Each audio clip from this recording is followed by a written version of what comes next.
በቼልሲ የመጀመሪያ ቆይታችንን አደረግን።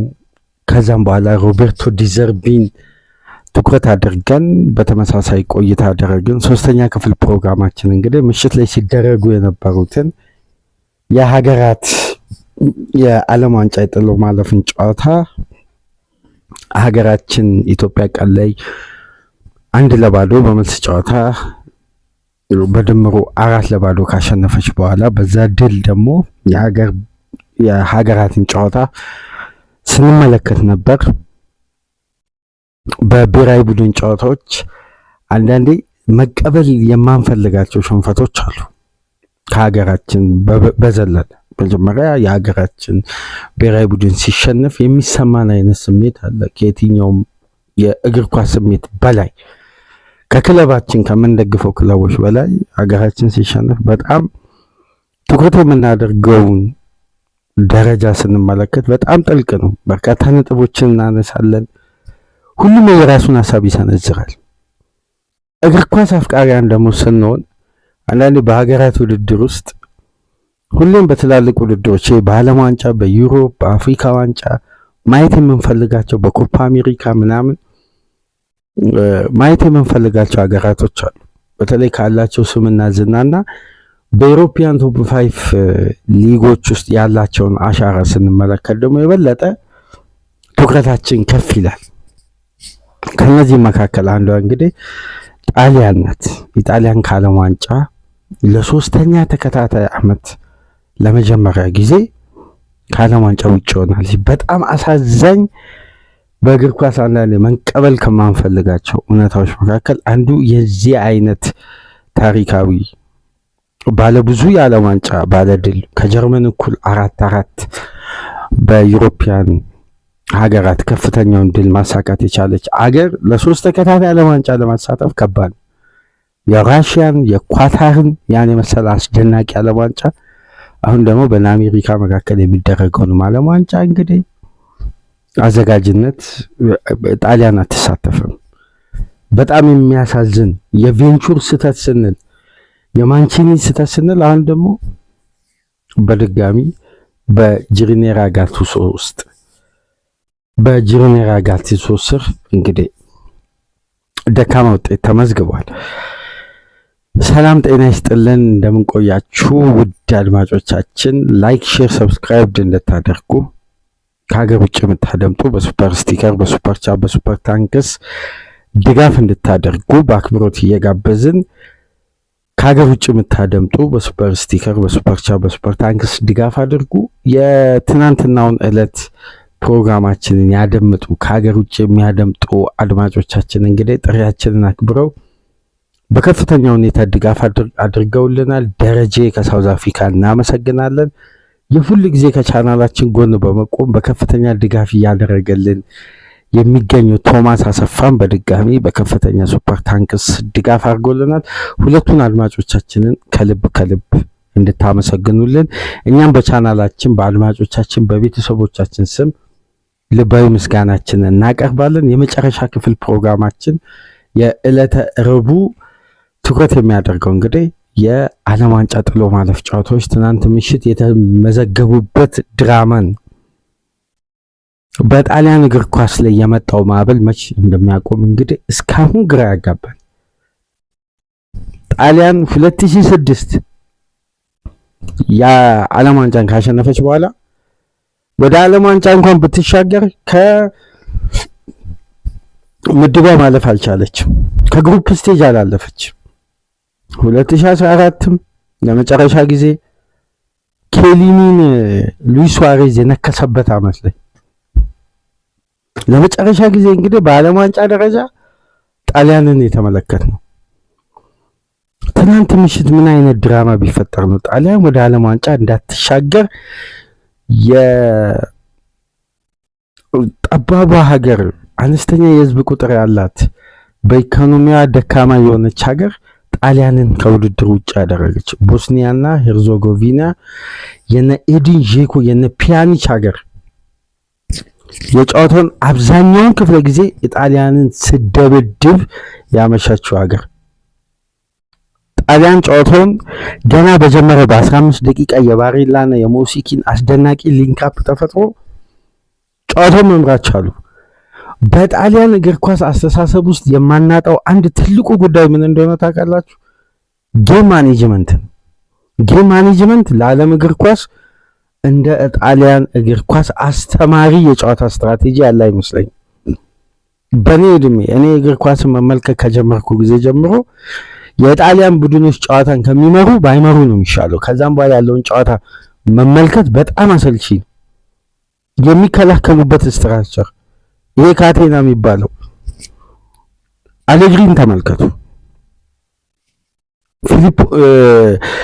ሲሞን ኢንዛጊን ተመልከቱ። በቅርብ ዓመት ውስጥ እንዴት አይነት አስደናቂ ቡድን ነው ሲሰሩ የነበረው።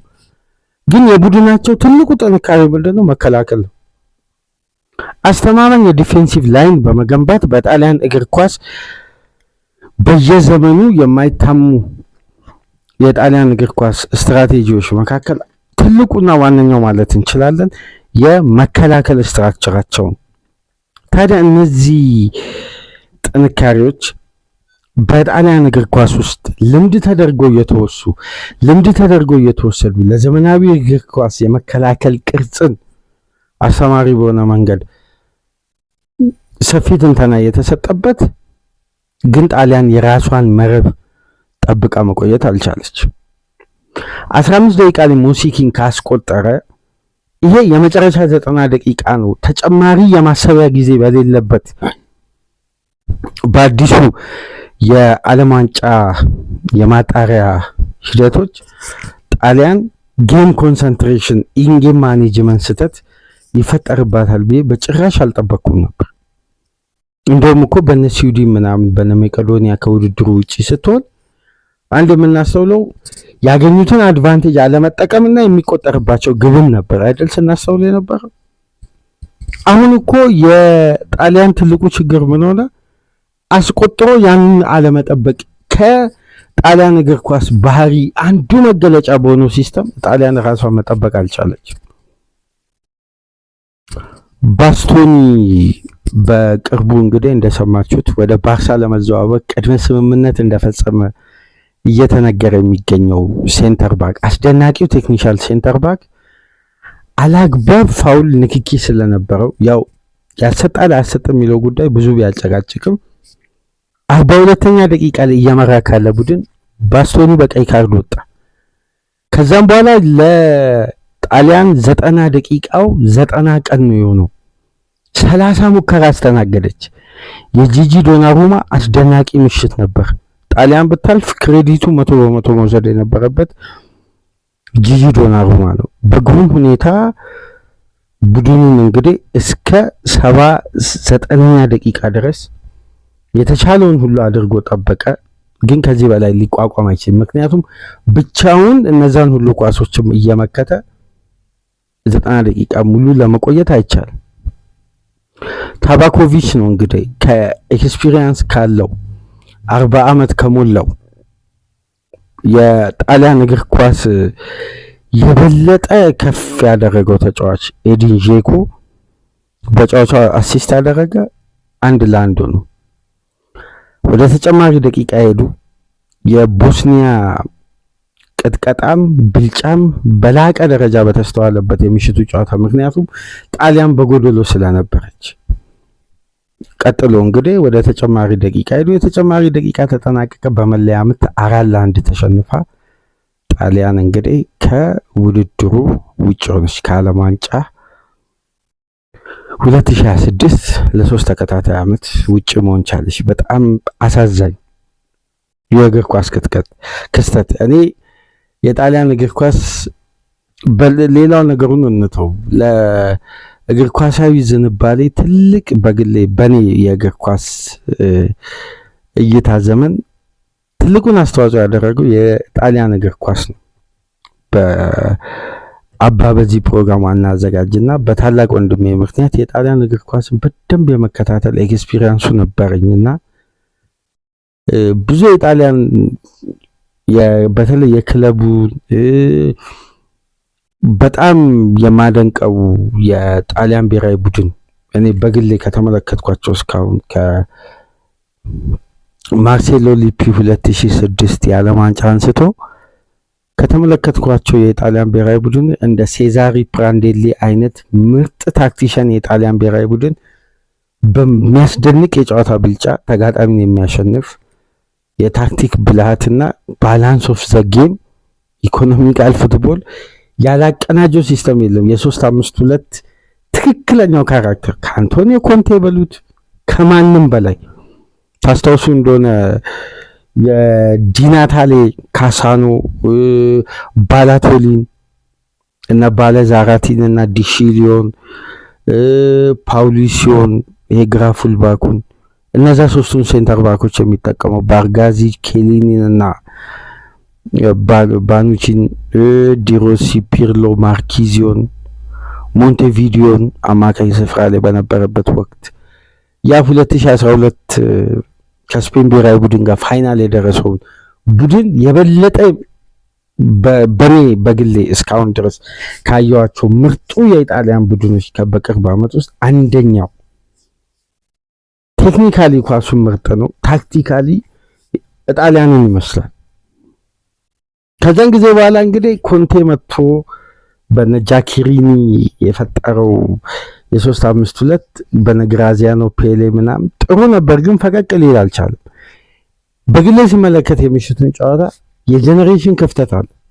ጣሊያን እግር ኳስ ውስጥ እንግዲህ የጄኔሬሽን ለውጥ ከመጣ በኋላ ስቴብል መሆን አልቻለም። እነዚያ ሶስቱ ቢቢሲ ባርጋዚ፣ ቦኑቺ እና ኬሊኒ ያሉት የተከላካይ ክፍል ቡፎን ያሉበት የግብ ጠባቂ እነ ፒርሎ ምናምን ያሉበት የአማካይ ክፍል በተሻለ ኳሊቲና ስታንዳርድ አዲስ ትውልድ መምጣት አልቻለም። በአማራጭነት ጨዋታን የመግደል ያ ዩሮን 2022 ያሸነፈው የ2020 በኮቪድ ምክንያት ተዘዋውሮ 2022 ዌምብሌ ላይ ያሸነፈው የጣሊያን ብሔራዊ ቡድን ስፕሪት ላይ ይታየበት እና በጣም አሳዛኝ ምሽት ነው ለጣሊያን እግር ኳስም ለጣሊያን ብሔራዊ ቡድን ከባድ ምሽት ነበር። ጣሊያን 1-1 በ120 ደቂቃ አጠናቃ በመለያ ምት በድጋሚ ከዓለም ዋንጫ ውጭ ሆናለች። በሌላ በኩል እንግዲህ የአርሴናሉ አጥቂ ቪክተር ዮከሬስ እንግዲህ ደመቅ ብሎ ባመሸበት ሌላ አስደናቂ ምሽት ስዊድንን ወደ ዓለም ዋንጫ የምትጓዝበትን ትኬት እንድትቆርጥ ያሻለች የመጨረሻ ደቂቃ ግብ 3-2 ያደረጉበት የሮቤርቶ ሌቫንዶስኪ ፖላንድን ሲያሸንፉ 2-2 ነበር። በመጨረሻ ደቂቃ እንግዲህ ቪክተር ዮከሬስ አስቆጥሮ በቀጥታ ስዊድን የዓለም ዋንጫን ትኬት መቁረጥ ትችላለች። አስደናቂው ሌላው ውጤት እንግዲህ ዴንማርክ እና ክሮሺያ ነው። ጨዋታው እንደጀመረ ይቅርታ ክሮሺያ አልኩ፣ ቼክ ሪፐብሊክ ቼክ በሱቺች አማካኝነት ቀዳሚው ነው። ከዛም በኋላ በጆዋኪም አንደርሰን በክሪስቲያን ኖርጋርድ አማካኝነት የተሻገረውን ኳስ አስቆጥሮ ጆዋኪም አንደርሰን 1-1 አደረገ። ከዛም በኋላ ኪርሚች አስቆጠረ። 2-1 ሆነ ጨዋታው። 1-1 ተጠናቀቀ። ወደ ተጨማሪ ደቂቃ ከተጓዙ በኋላ ኪርሚች አስቆጠረ። ከዛም በኋላ ሀግ አስቆጠረ። ሀግን የምታስታውሱ የዘንድሮ የሻምፒየንስ ሊግ እግር ኳስ ላይ የቦዶ አጥቂ ኤሲ ሚላን የነበረው ሀግ በኤሲ ሚላን አሰልጣኝ ካልተሳሳትኩኝ በቅርቡ ሊልን ሲያሰለጥን የነበረው የኒውካስልን በአንድ ወቅት ለመያዝ ተቃርቦ የነበረው አሰልጣኝ ስሙ ጠፋብኝ፣ ፖርቱጋላዊው እሱ ነው ከቡድኑ የቀነሰው። በ10 ሚሊዮን ዩሮ መጥቶ ሀግን ቀንሶ እንግዲህ ወደ ኖርዌይ ቡድን ሄዶ በቦዶ ጊልሜት ዘንድሮ ሲያስደንቀን ነበር በሻምፒየንስ ሊግ እና 2-2 አደረገ። በመለያ ምት እነ ሆሉንድ ጭምር ሽተው ነው ዴንማርክ ካምባኳ ሳይሰራ እንግዲህ ቼክ ሪፐብሊክ ወይ የዓለም ዋንጫ ትኬቷን መቁረጥ የቻለችው። ኮሶቮ ከ10 ዓመት በፊት በእግር ኳስ እውቅና ያልተሰጣት ሀገር እንግዲህ ከ10 ዓመት በኋላ ዓለም ዋንጫ የመጨረሻ ትኬቷን ለመቁረጥ በሜዳዋ እንግዲህ ቱርክን አስተናግዳ ነበር። የአርዳ ጉለር ቱርክ እንግዲህ በመጨረሻ ድል በማድረግ ቱርክም ከረጅም ጊዜ በኋላ ነው በነገራችን ላይ ወደ ዓለም ዋንጫ ተሳታፊነት መመለስ የቻለችው። ቱርክ አሸንፋ በቀጥታ ዓለም ዋንጫን መቀላቀል ችላለች። የምሽቱ የዓለም ዋንጫ ፕሌይኦፍ ጨዋታ ይህን ይመስል ነበር። ነገር ግን አንድ ጉዳይ በዚህ አጋጣሚ አንስቶ ለማለፍ የእንግሊዝ ብሔራዊ ቡድን ከጃፓን ጋር ጨዋታ ነበር ዌምብሌ ላይ። በአሰልጣኝ ቶማስ ቱኸል ውስጥ ምንም እዚህ ግባ የሚባል ጥሩና አሳማኝ ብቃት ባናስተውልም የእንግሊዝ ብሔራዊ ቡድን በአሳማኝ ብቃት ያሸነፈችበትን ጨዋታ ትዝ ባይለንም ግን የበለጠ ደካማና የወረደ ብቃት በዌምብሌ አሳይታ ኬን ከሌለ ይሄ ብሔራዊ ቡድን ፈቀቅ ማለት እንደማይችል በምሽቱ ጨዋታ ባረጋገጥንበት በጃፓን በወዳጅነት ጨዋታ 1-0 ተሸነፈች። በአፍሪካ ብሔራዊ ቡድን በቶማስ ቱኸል ውስጥ በታሪክ ለመጀመሪያ ጊዜ እንግሊዝ ተሸነፈች በሴኔጋል። አሁን ደግሞ በኤዥያ ብሔራዊ ቡድን ይቅርታ፣ ይሄ የክለብ እግር ኳስ እኮ ሱስ ሆኖብን ክለብ እያለን ይቅርታ እንጠይቃለን። እና ብሔራዊ ቡድን በኤዥያ ሀገር ጃፓን 1-0 ተሸነፈች። በጣም ከፍተኛ ብልጫ ነበር። እንግሊዝ እስከ 78ኛ ደቂቃ ድረስ 0.01 ኤክስጂ ላይ ነበረች። ቻንስ ክሬት ማድረግ ክፍት ከሆነ እንቅስቃሴ አንድ ነው ማርከስ ራሽፎርድ ክሬት ያደረገው ቻንስ፣ 4ቱ ከቆሙ ኳሶች ናቸው። እንግዲህ ጎልደን ጀነሬሽን ቁጥር 2 የተባለ ነው።